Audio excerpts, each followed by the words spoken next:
ఈరోజు దేవుని వాగ్దానము ద్వితీయోపదేశకాండము 28వ అధ్యాయము 1వ వచనం. నీవు నీ దేవుడైన యెహోవా మాట శ్రద్ధగా విని నేను నీకు ఆజ్ఞాపించుచున్న ఆయన ఆజ్ఞలన్నిటినీ అనుసరించి నడుచుకొనుని ఎడల నీ దేవుడైన యెహోవా భూమి మీద ఉన్న సమస్త జనముల కంటే నిన్ను హెచ్చించు. మరొకసారి ఈరోజు దేవుని వాగ్దానము ఇలాగిస్తున్నాడు. ద్వితీయోపదేశకాండము 28వ అధ్యాయం 1వ వచనంలో దేవుడు ఇలాగా వాగ్దానం ఇస్తున్నాడు మనకి. నీవు నీ దేవుడైన యెహోవా మాట, మనము మన దేవుడైన యెహోవా మాట శ్రద్ధగా విని నేడు నీకు ఆజ్ఞాపించుతున్న ఆయన ఆజ్ఞలన్నిటినీ, ఆయన ఏమేమి ఆజ్ఞలు మనకు ఆజ్ఞాపించారో అవన్నిటినీ అనుసరించాలి.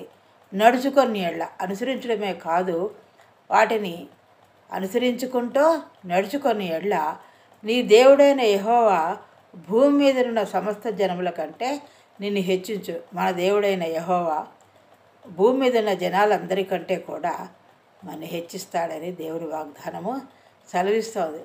మొదటిగా ఆయన మాట శ్రద్ధగా వినాలి, ఆయన ఆజ్ఞలను అనుసరించాలి, వాటిని నడుచుకోవాలి. అప్పుడు దేవుడు ఏం చేస్తాడు? భూమి మీద ఉన్న అందరికంటే మాట మనని హెచ్చిస్తాడు. కాబట్టి మనం ఏమి చేయాలంటే ఆయన మాట శ్రద్ధగా వినాలి. ఎవరైతే శ్రద్ధగా విని భయభక్తులు కలిగి ఉంటారో, అంత మాత్రమే కాకుండా ఆయన ఏ ఆజ్ఞలు ఇచ్చారో అవన్నీ కూడా అనుసరిస్తారో, అనుసరించడమే కాకుండా వాటి ప్రకారం నడుచుకుంటారో అలాంటి వారి ఎడల మన దేవుడైన యెహోవా భూమి మీద ఉన్న అందరికంటే కూడా మనని హెచ్చిస్తారండి దేవుడు వాగ్దానం ఇస్తున్నాడు.